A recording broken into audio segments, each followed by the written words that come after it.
Guys boat അങ്ങനെ വരുന്നേ ഉള്ളതുകൊണ്ട് അപ്പം നമ്മൾ തുരുത്തിലാണ് ഇരിക്കുന്നത്. അപ്പോൾ മാമൻ വരെ ഒരു കുറച്ച് സമയം എടുക്കും, കാണിച്ചു തരാം. അയ്യോ ആണ്ട ഗൈസ് ഇതോ അടക്കുന്നു. അങ്ങനെ വരുന്നതേ ഉള്ളു കേട്ടോ, അങ്ങനെ വരുന്നതേ ഉള്ളു. അപ്പം നമ്മളൊരു തുരുത്തിയിലാണ് ഇരിക്കുന്നത്. തുരുത്തിയിൽ കുറേ നിറഞ്ഞിടയ്ക്കുള്ള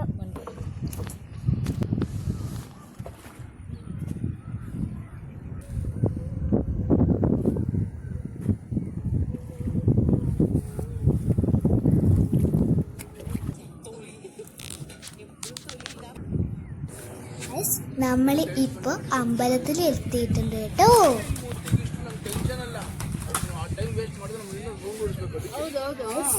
ഇത് കായലിൻ്റെ മധ്യത്തുള്ള ഒരു ഐലാൻഡാണ്. ഗായ്സ്, ഈ വീഡിയോ കാണുന്ന എല്ലാവരും ലൈക്ക് ചെയ്യണേ, ഷെയർ ചെയ്യണേ, സപ്പോർട്ട് ചെയ്യണേ, മറക്കല്ലേ.